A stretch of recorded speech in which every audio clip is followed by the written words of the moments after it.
Bismillahirrahmanirrahim. Assalamualaikum warahmatullahi wabarakatuh. Hadirin sekalian, alhamdulillah kita bersyukur kepada Allah atas nikmat yang Allah karuniakan kepada kita semua, di mana setiap nikmat itu awal dan akhirnya sama. Awal dan akhirnya sama. Awalnya, wa ma bikum min ni'matin faminallah. Rumus yang pertama, semua nikmat dari Allah. Jangan merasa berjasa. Jangan merasa hebat, jangan merasa kuat, jangan merasa keren. Wa ma bikum min ni'matin faminallah. Semua nikmat datangnya dari siapa? Allah. Sementara akhirnya juga sama. Apa akhirnya? Thumma latus'alunna yawma idzin anin na'im. Hati-hati yang merasa hidupnya penuh dengan kenikmatan dan karunia. Semua nikmat itu ada pertanggungjawabannya. Maka dengan itu Allah mengingatkan kita selalu, fadhkuruni adzkurkum washkuruli wala takfurun. Maka dengan itu ingatlah kepada Allah. Maksudnya dengan semua nikmat yang Allah berikan, jadikan kenikmatan itu menjadikan kita ingat kepada Allah. Digunakan ibadah, digunakan untuk taat, digunakan untuk membantu orang lain, digunakan untuk dakwah. Adzkurkum, maka Allah akan senantiasa mengingat kita dengan menambahkan nikmat itu. Kemudian Allah melanjutkan, washkuruli, dan senantiasalah menjadi orang yang mensyukuri nikmatku, wala takfurun, dan jangan sekali-kali kalian itu berani untuk kufur. Salawat beriring salam semoga tercurahkan kepada uswah kita, Nabi besar, Nabi agung, An-Nabi Muhammad sallallahu alaihi wasallam, di mana Rasulullah sallallahu alaihi wasallam mengingatkan kepada kita perkara yang penting. Perkara apa? Yang sangat penting. Dalam hadis riwayat Al-Imam At-Tabrani dengan sanad yang sahih, Rasulullah mengingatkan kita, innallaha ta'ala la yanzuru ila suwarikum. Allah tidak melihat kepada bentuk fisik kalian. Tidak peduli ganteng, putih, dukur, kuru, lemu, tidak dilihat sama Allah. Wala ila amwalikum. Allah tidak ngelihat panjenengan sugih nopo melarat, tidak dilihat. Tidak penting bagi Allah itu. Walakin yanzuru ila qulubikum wa a'malikum. Tapi Allah yang melihat itu, yang dilihat apa? Hati dan amalan kalian. Dilanjutkan, faman kana lahu qalbun salihun tahannana Allah azza wa jalla alaihi. Dan barang siapa yang memiliki hati yang bersih, maka Allah tahannan. Tahannan itu apa? Allah akan lemah lembut sama dia. Allah akan sayang sama dia. Allah akan perhatian sama dia. Kalau orang hatinya apa? Bersih. Wa innama antum bani Adam akramukum indallahi atqakum. Dan kalian itu anak cucu Adam, yang paling mulia adalah mereka yang paling bertakwa.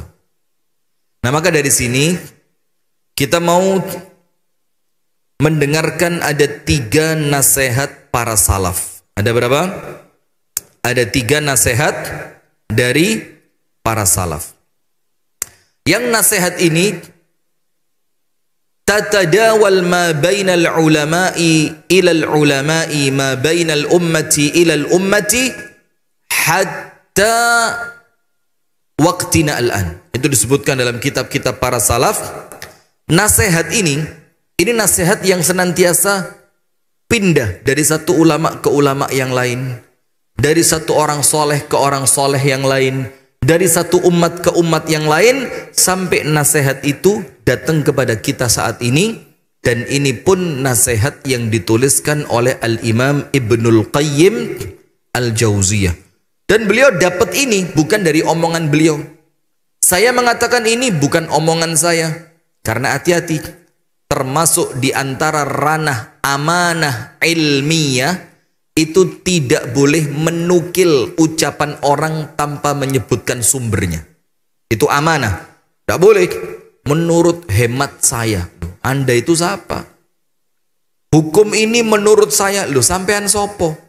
Maka dalam bentuk amanah dalam keilmuan, namanya al-amanah al-ilmiyah, menukil sesuatu harus dengan cara yang amanah. Nah, maka nasihat ini jamaah adalah nasihat yang menjadikan kita tetap jernih hati ini, bening. Jadi melihat apapun itu memandang bukan dengan sekedar pandangan mata yang sering menipu, tapi memandang dengan pandangan hati. Sampai disebutkan oleh Allah Ta'ala, wa innama la ta'mal absar walakin ta'mal qulubul lati fis sudur. Yang buta itu, kata Allah, itu bukan meripat yang ada di kepala ini. La ta'mal absar, bukan ini yang buta. Walakin akan tetapi hakikat dari buta itu adalah al-qulub allati fis sudur. Orang yang hatinya tidak mampu melihat kebenaran. Itulah buta. Nah, maka sekarang subhanallah, banyak di antara kita ini meripati melek. Bu Sefi kenapa? Bingung aja. Belum mandi? Kamu apa? Oh, kirain belum mandi, gatel, garuk-garuk itu. Enggak Bu Sefi ya? Sudah? Maka banyak di antara kita ini menungso, meripate melek, ceret. Ngelihat orang sakit, kelihatan. Ngelihat orang susah, kelihatan. Ngelihat orang yang mau nyekolahin anak, enggak punya biaya, meripate, ketok. Melihat ada rumah temennya sudah mau ambruk, meripate nggih, ketok. Ngelihat ada TPQ rusak, meripate nggih, ketok. Pokok semua kerepotan, keruwetan duniawi ini dia melihat. Tapi karena hatinya buta, gak obah blas. Ada apa enggak?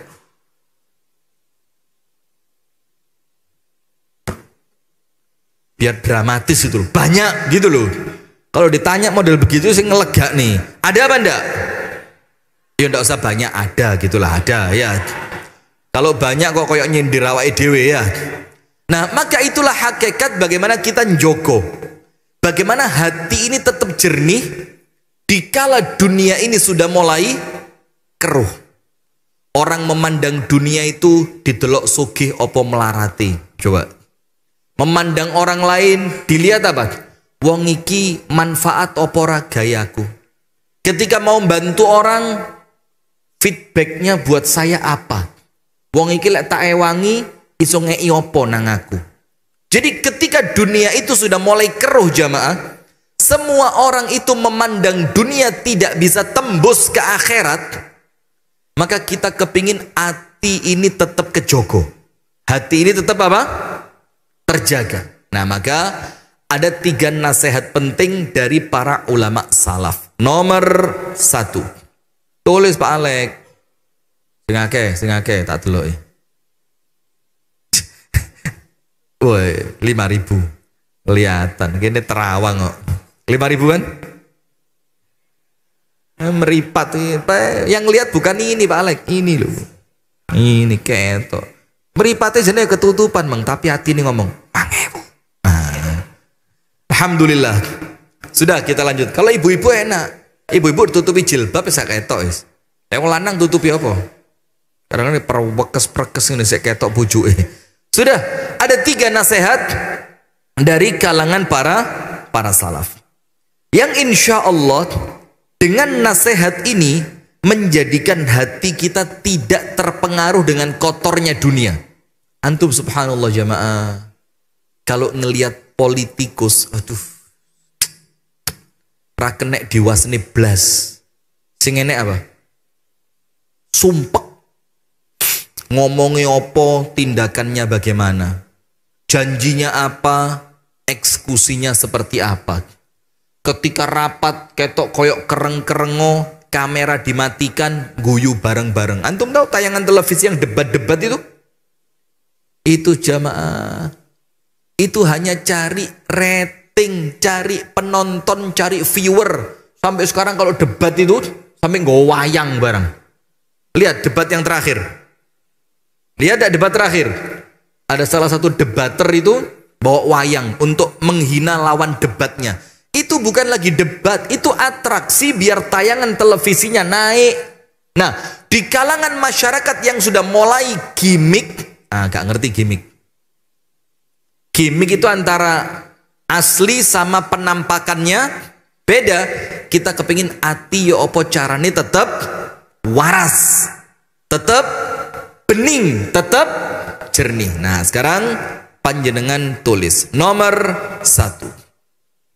Disebutkan oleh para ulama dari zaman salaf, ada 3 nasihat yang menjadikan kita ini insya Allah senantiasa memiliki hati yang bening, hatinya tajam, ngelihat sesuatu tidak tertipu dengan pandangan meripat, tapi dia hati-hati, dia jaga, dia teliti, jangan sampai pandangan mata itu menipu dia. Kita sekarang banyak ketipu, Pak. Banyak ketipu. Ketoke mlebu gorong-gorong merakyat, lah kok ijazah gak jelas. Apa? Loh apa? Anda mikir apa? Nah ini kuping menipu ya ini. Hati Pak, jangan kuping Pak, hati. Iya. Maka nomor 1. Min wasaya as-salafi fi islahil qulubi wa tathhiriha. Ada 3 nasihat para salaf untuk islah. Islah itu ngopeni, memperbaiki, dan mensucikan hati. Nomor 1, aslih ma bainaka wa bainallah, aslahallahu ma bainaka wa bainan nas. Nomor 1, jangan sibuk memperbaiki citra di hadapan manusia, tapi sibukkan dirimu memperbaiki dirimu di pandangan Allah. Nomor 1 apa? Jangan sibuk memperbaiki diri untuk pandangan manusia, untuk penilaian manusia, untuk apresiasi dari manusia, tapi fokus perbaiki antara dirimu dengan Allah. Gak peduli opo omongane manusia. Kenapa? Imam Syafi'i mengatakan begini, ridhon nas ghayatun la tudrak. Lek golei senenge menungso sampai kiamat gak akan ketemu. Karena manusia sing siji seneng, sing situ ra cocok. Nyenengke situ mangkelne wong liya. Bikin yang ini ketawa, bikin yang lain nangis. Bikin yang ini seneng, yang itu sedih. Ya itulah manusia ini. Maka kalau yang panjenengan cari ridhonya manusia, kesel gak entuk hasil, maka repot. Maka wasiat yang pertama kata para salaf apa? Aslih ma bainaka wa bainallah. Perbaiki urusanmu dengan Allah dulu. Gak usah nguasne manusia. Kalau itu sukses, hasilnya apa? Allah akan memperbaiki antara dirimu dengan manusia. Jadi bukan Anda yang repot ngapii pandangan panjenengan di hadapan menungso, ibu-ibu. Jangan cari, ya opo yo aku cek diwara api, ya opo yo aku cek disenengi wong, ya opo yo biar orang itu cocok dengan saya. Repot ra ono enteke. Tapi apa? Fokus perbaiki antara Anda dengan siapa? Allah Subhanahu wa ta'ala. Maka ada satu hadis begini jamaah, cek atine gak gampang ngersulo. Ada satu hadis di mana Ar-Rasul sallallahu alaihi wasallam mengingatkan kita, man iltamasa ridwan nas bi sakhatillah sakhita alaihi Allahu wan nas. Atau kama qala Nabi.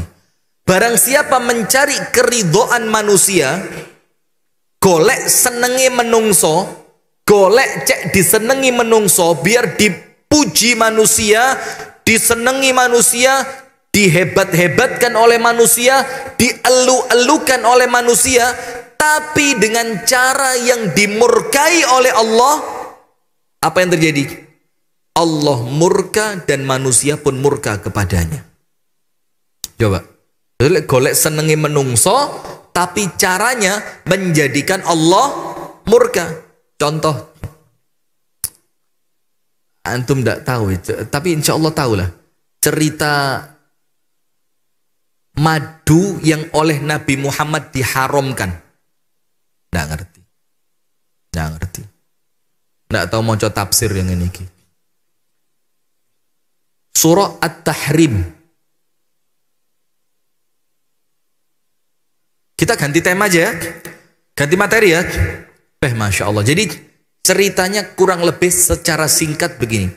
Allah itu sampai tanya kepada Nabi Muhammad, ya ayyuhan nabi, lima tuharrimu ma ahallallahu laka tabtaghi mardata azwajik. Wahai Nabi, kenapa engkau mengharamkan apa yang telah Allah halalkan karena sekedar mencari ridho dari siapa?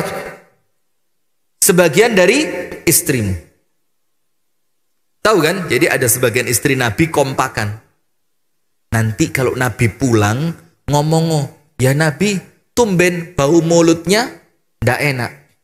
Tapi kita kompak. Sehingga nanti kalau Nabi pindah ke rumahmu, kamu ngomong yang sama. Sehingga tidak saya tok yang dianggap ngomong mulutnya Nabi bau. Sudah masuk ke rumah salah seorang istrinya. Assalamualaikum, waalaikumsalam, ngobrol. Kok aromanya ndak enak? Tumben panjenengan habis makan apa? Sementara Nabi barusan pulang dari rumah istri yang lain. Yang harapannya istri yang lainnya tadi, itu cek Nabi kapok gak budal rumah ke rumahnya itu lagi. Itu loh, makarnya siapa? Makarnya siapa? Perempuan. Sudah. Nabi bilang, enggak. Saya enggak makan yang macem-macem, bawang enggak. Yang punya bau enggak. Saya cuma minum, lu tahu ceritanya ya? Saya cuma minum madu. Nabi gak terima. Ah, masa sih bau? Pindah ke rumah istri yang lain. Yang sudah diajak apa? Kompakan tadi. Loh, Nabi tumben. Biasanya aroma mulut panjenengan bersih, enak, harum, seger. Kali ini kok bau. Nabi bingung. Saya tidak makan apapun. Saya cuma baru saja minum madu. Sampai gara-gara ingin menyenangkan istri yang lain, Rasulullah bilang apa? Ya sudahlah, aku haramkan mulai detik ini saya minum madu. Saya tidak akan minum madu lagi. Maka oleh Allah diingetin, lima tuharrimu ma ahallallahu laka tabtaghi mardata azwajik. Maka jangan mengharamkan sesuatu yang Allah halalkan hanya untuk mencari ridho dari manusia. Maka kalau itu Anda lakukan, ridho Allah Anda tidak dapat, ridho manusia tambah buyar. Maka bagaimana cara kita? Fokus perbaiki antara kita dengan Allah, antara kita dengan manusia, biarkan Allah yang akan memperbaikinya. Jadi gak usah golek omongane menungso. Tiwas kesel, tiwas kesel. Maka ada pepatah, biarkan anjing menggonggong, Masjid Al-Amin tetap berlalu. Nah, ya. Jadi tidak usah bingung dengan omongannya wong Pak Samsul, jalan saja. Oh, polamu nih. Iso. Sudah, lanjutkan. Kenapa?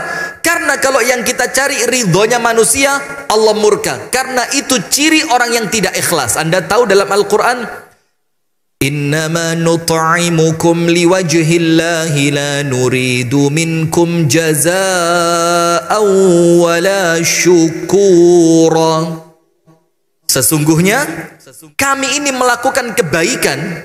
Contoh kebaikannya apa? Ngasih makan liwajhillah. Tidak peduli omongannya menungso. Ngei kok mek ngene. Olah ngei lek kate pemilu. Alah ya mesti ae ngei titik padahal duit sing mlebu akeh di video, padahal sing di video mek titik, padahal dana yang masuk sang ala gak ono enteke. Biarkan segawan-segawan itu menggonggong. Anda kalau yakin baik melaku terus. Karena apa? Nun sewu, kami sama teman-teman ini kumpul sudah lama. Dan ada teman kita itu yang pikirannya itu konsep utuh jelas. Rencana jangka pendek, program jangka panjang. Waduh, kita tidak bisa. Maka kita ini mesti ngomong begini, percuma. Yang kita cari itu bukan konsep. Lek buka konsep di Google akeh. Yang kita cari itu apa? Eksekutor. Sing gelem gerak, sing gelem laku, sing gelem kerja. Lek cuma sekedar konsepnya begini, konsep wis kakean itu anggota DPR konsep kabeh. Kowabeh ben rapat gawe konsep. Apa hasilnya? Apa hasilnya? Sepeda motor berebet kabeh saiki. Tahu Anda sepeda motor berebet? Ini program konsep, korban konsep. Nah, sudah jamaah, maka jangan bingung dengan omongan manusia. Maka kami sama teman-teman, wes opo sing ono ning ngarepe mripat, sing iso digarap, itu digarap dulu. Begitu aja, ndak usah kita akan membangun mercusuar dunia. Alah, drun. Sing ciri-ciri garapan dhisik, nanti yang besar-besar insya Allah akan mengikuti. Nah, maka wasiat para salaf yang pertama, perbaiki antara engkau dengan Allah, salatmu sing apik, posomu sing apik, ngajimu sing istiqomah, tahajudmu sing dawa, dongamu sing akeh, silaturahimmu diperbaiki, niatanmu ikhlaskan karena Allah. Apa yang akan Allah berikan? Allah menjamin antara dirimu dengan manusia, Allah akan perbaiki. Nah, maka innama nut'imukum liwajhillah la nuridu minkum jazaan wala syukura. Maka itu konsep yang pertama, menjaga jernihnya hati di tengah keruhnya manusia dan dunia ini. Ojo nguasni menungso blas. Panjenengan tahu dalam hadis Nabi tentang iman, Islam, iman, ihsan. Itulah tingkatan manusia. Manusia itu Pak, lek se Islam tok, ribetnya dengan urusan fisik. Ya bukan berarti itu salah, tapi itulah Allah menunjukkan kepada kita tingkatan manusia itu. Kalau ihsan, Islam itu apa? Syahadat, sholat, zakat, puasa, haji. Amalan apa itu? Fisik. Sampai ketika orang Arab Badui mengatakan waqalatil a'rabu amanna. Orang Arab Badui ngomong kami telah beriman. Apa Allah ingetin? Maaf, belum. Walakin qulu aslamna. Tapi omonglah, sebutkan kami baru Islam. Karena beda Pak, beda kelas, beda level, beda makom. Antara orang yang penting sholat mulih panggah dan orang yang sholatnya itu menggerakkan dia untuk melakukan kebaikan berikutnya, beda Pak. Maka almarhum Munir Said Talib itu, semoga Allah merahmati beliau, itu ngomong apa? Sholat saya ini menjadikan saya berani ngomong yang benar itu benar, yang salah itu salah. Beliau melanjutkan, orang yang sudah berani sholat adalah orang yang sudah berani berkomitmen untuk mendukung kebenaran dan menghancurkan kebatilan. Jadi kudu mek sholat, lek mek sholat tok sekedar Islam, sing selamat mek panjenengan tok, tidak memperbaiki orang lain. Sementara yang kedua naik iman. Iman itu apa? Wis mulai ngerogoh ndek jerone hati, mulai hatinya bergerak, iman kepada hari akhir. Sehingga kalau orang iman kepada hari akhir Pak, Ketika mau melakukan kecurangan, mikirnya bukan cuma ketika ndak ketemon di donyo, tapi mikirnya apa? Seperti penggembala kambing kecil yang ditanya oleh Abdullah bin Umar, dolen kambingi siji nang aku. Innama ana aminun wa mu'tamanun. Saya ini penjaga yang diamanai. Ini bukan kambing saya. Ini bukan kambing saya ini. Gak berani saya jual ke kamu. Loh ini loh nak. Siji di antara ratusan kambing. Gak konangan. Gak mau. Ini bukan punya saya. Wes gini aja. Kalaupun pada akhirnya konangan, tak kei coro. Ngomongo, kambingnya yang satu dimakan serigala. Ndak mau. Dipeksa sama Abdullah bin Umar. Bukan ini maksa untuk jelek, ngetes. Apa kata penggembala kambing? Sek cili. Bukan orang besar, masih kecil. Apa kata dia? Kalau saya ngomong kambingnya dimakan serigala kalau saya ngomong kambingnya dimakan serigala kepada tuan saya, wa madza aqulu amamallah id sa'alani Allah. Nanti kalau Allah tanya sama saya jawabnya apa? Ini baru iman. Jadi mikirnya bukan supaya gak konangan menungso. Kalau gak konangan menungso, ada dua kemungkinan. Allah bisa bongkar. Yang kedua, akhiratmu remuk. Itu iman, Pak. Mulai ngerti. Mulai apa? Ngerti. Sehingga orang yang iman itu ketika berbuat baik kepada manusia, wes langsung ngalih. Ndi matur suwune. Nggak ada begitu. Karena dia iman. Hasil ini pasti tercatat di rapotane Gusti Allah. Nah, ihsan luwe mantep maneh. Islam, iman, ihsan. Ihsan itu saya pernah ngomong di Ahad pagi sebelah sana. Saya ngomong apa? Ihsan itu api sambil merem. Kok peteng? Ihsan itu apa? Api sambil merem. Jadi di depan panjenengan siapapun orangnya panjenengan tetap api. Kawan maupun lawan. Itulah makanya orang yang ihsan itu disegani baik oleh kawan maupun lawan. Tapi syaratnya apa? Wis merem, gak nggatek nih menungso. Nah maka Abu Sanum ini komen-komen gak usah dibalesi, saya biarin aja lah, posting. Alah seru, ini belum ihsan ini. Ini baru iman ya, Islam apa jojo malah ini. Sudah merem, alah wes gak peduli omongannya menungso. Nah itulah cara ngeresi hati nomor satu. Ojo bingung dengan manusia.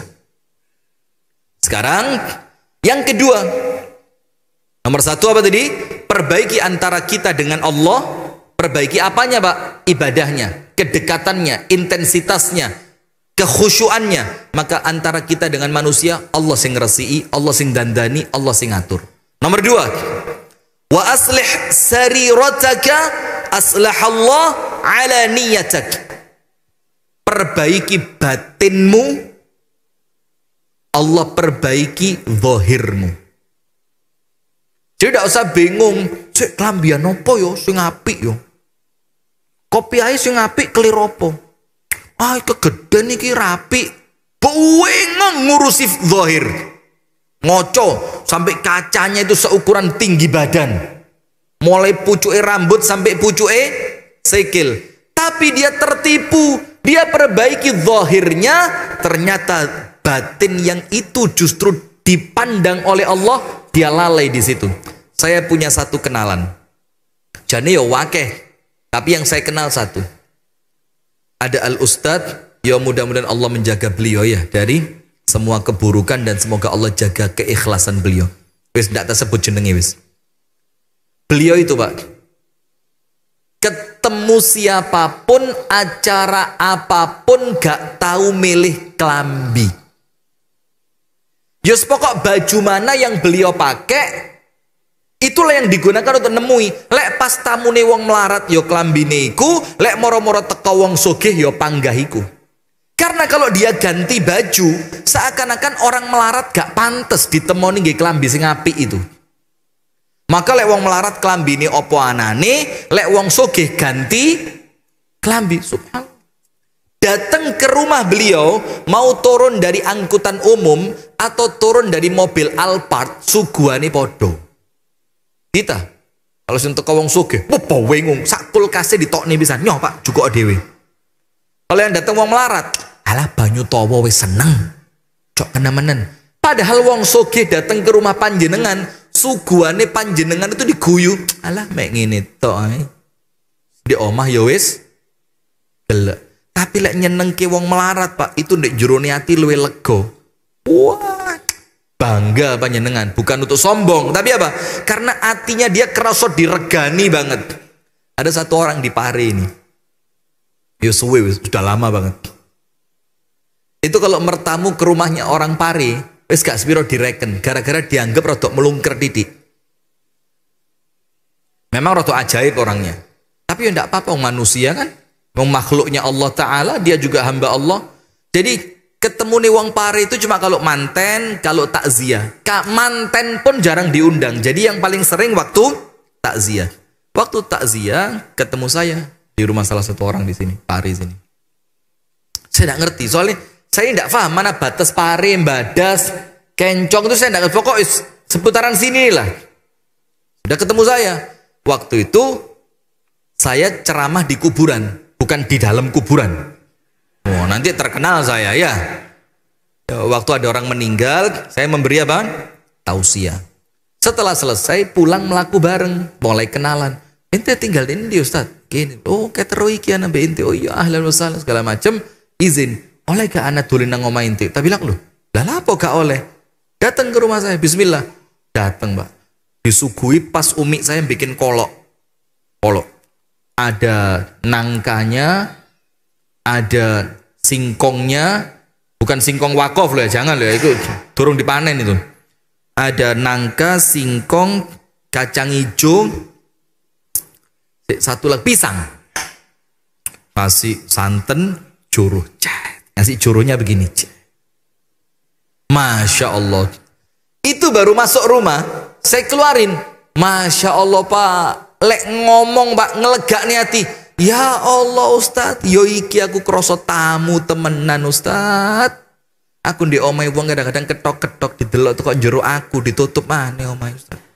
Lah demi Allah dia ngomong begitu. Subhanallah. Nah, maka itu lho Pak, lek nyeneng nih wong sing uripe kurang itu. Lega jerone ati panjenengan. Walaupun panjenengan tahu wong melarat iso bales opo sih? Tapi justru ketulusan panjenengan kepada mereka itu menunjukkan keikhlasan hati panjenengan sing digoleki cuma balesan saking Gusti Allah. Nah, itu loh maka nasihat keduanya para salaf, api ono, resi ono, gatekne atimu, Allah akan perbaiki zahirmu. Jangan kebalik.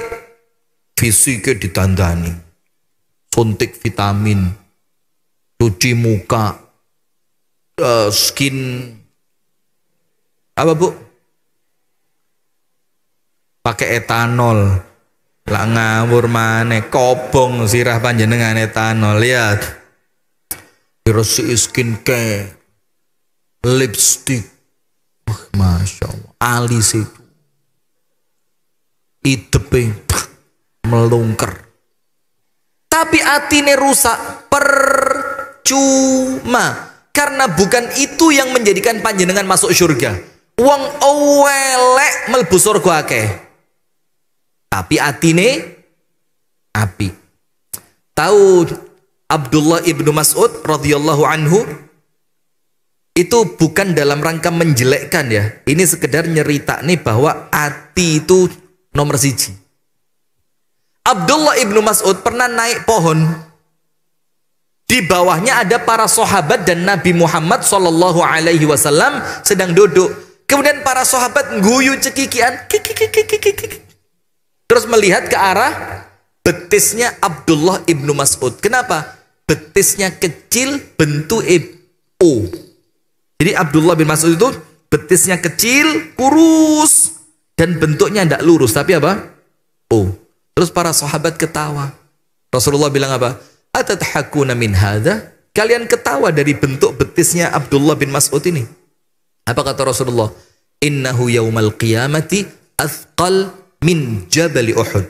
Nanti di hari kiamat betisnya Abdullah bin Mas'ud ini luwe abot timbang gunung Uhud. Anda tahu gunung Uhud itu tinggi paling ujungnya 1 kilometer, panjangnya 15 kilometer, lebarnya yang terbesar 800 meter. Itu luwe abot betisnya Abdullah ibnu Mas'ud dibanding gunung Uhud. Maka jamaah, kalau panjenengan kepingin atine bening, jangan sekedar fokus pada zahir yang dilihat manusia, tapi panjenengan kedah ngontrol ati yang itu merupakan pandangan dari Allah. Bilal bin Rabah, Abu Bakar mengatakan apa? Kalau saya ini noleh gak sejo, lah kok kedelok Bilal, gak sengaja noleh, cerek, loh Bilal. Apa kata Sayyiduna Abu Bakar As-Siddiq? Wa ma uridu an altafita ila ghairihi li husni wajhi. Saya ndak kepingin memalingkan wajah saya dari Bilal, ndak. Tak wasni terus. Kenapa? Karena jernih wajahnya itu. Padahal warna kulitnya apa? Pak Alek ya sik putih hitungannya dijejernya Bilal. Iya. Tapi karena apa? Karena memang hati yang bersih itu memancar dari wajah. Maka itulah para salaf mengatakan apa? Perbaiki batinmu, Allah yang akan memperbaiki zahirmu. Yang terakhir, yang ketiga, kata para salaf, ihtam bi amri akhiratika. Gatekne uripmu sing ten akhirat nanti. Perhatikan, fokus dengan akhirat. Maka kalau bangun, jangan bangun dunia, bangun apa? Akhirat. Panjenengan pernah tak cerita nih Syekh Utsaimin. Syekh Utsaimin itu pernah didatengin oleh Raja Saudi di zamannya. Kemudian ketika Raja Saudi itu masuk, kaget. Ternyata rumahnya Syekh Utsaimin itu sempit, jadul, bahkan AC-nya itu muni.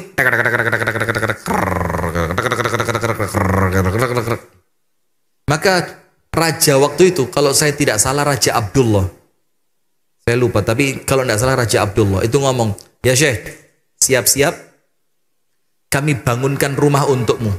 2-3 bulan jadi Anda pindah ke rumah yang baru. Kata Syekh Utsaimin apa? Tidak usah. Saya ini sedang bangun rumah dan sebentar lagi beres.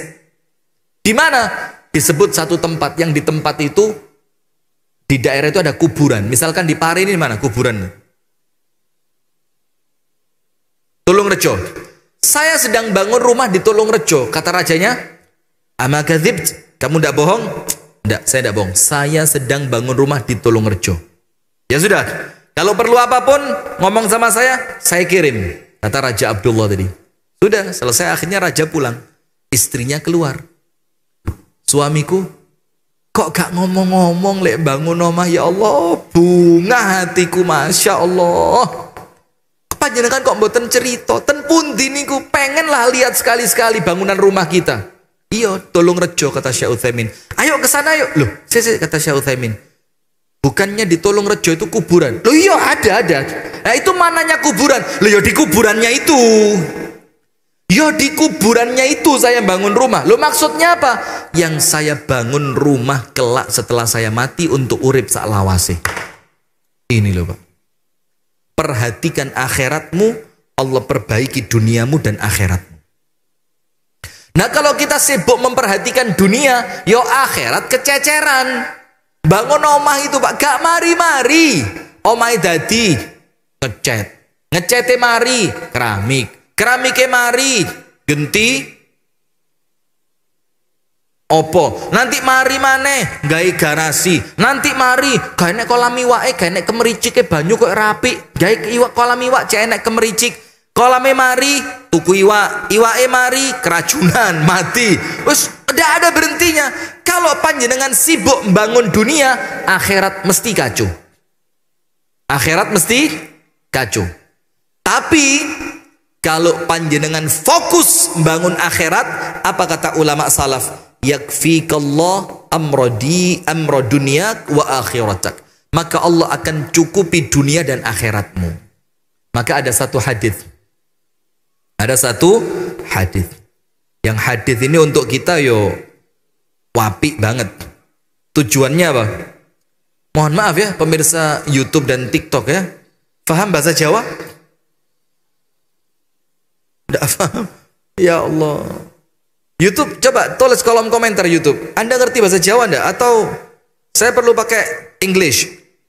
TikTok coba tulis kolom komentar. Ya apa? Bahasa Jawa bagus kan? Karena sebentar lagi bahasa Jawa ini jadi bahasa nasional ini. Bahkan kalau jadi katanya nanti mau dipatenkan jadi bahasa dunia nomor 4. Bahasa internasional. Faham? Ini faham. Langsung komen. Faham Ustadz? Oke lah, Anda berarti tidak mendengarkan sekedar dengan telinga, tapi dengan hati Anda. Masya Allah, luar biasa. Yang ini gitu, ngerti bahasa Jawa Pak Ustadz? Aman. Oke, lanjut. Ya Pak, TikTok. Faham? Cek. Komen, Beb. Cek, Beb. Cek komen. Faham kan? Tidak. Ya yang penting kan kroso, getarannya masuk kan. Nah ini loh. Jadi ceramah itu bukan cuma ilmunya, getarannya itu yang berat itu Pak. Kalau ceramah model begini ustadz yang lain banyak, tapi getarannya berbeda. Ini yang beda, setrumnya beda. Sudah. Yang ketiga, perbaiki akhiratmu, perhatikan akhiratmu, fokus dengan akhirat, dunia akhirat sama Allah dicukupi. Ada satu hadis. Rasulullah sallallahu alaihi wa ala alihi wa sahbihi wasallam bersabda, please itu wow. Jangan kebanyakan bahasa Jawanya Ustaz. Oke. Saya ini orangnya nurutan. Rasulullah begini. Man kanatid dunya hammahu. Orang yang sibuk risau pikirane itu dunya tok. Kerjopo, mangan opo, duwe omah ndek endi, tuku omah ya opo, bakal duwe sepeda motor piro, tokone opo, mobile merek. Itu kata Rasulullah, man kanatid dunya hammahu. Orang yang pikiran itu fokusnya cuma mikir dunya. Allah akan hukum dia dengan 3 hal. Nomor 1. Farraqallahu alaihi syamlahu. Urusane ruwet ratau beres.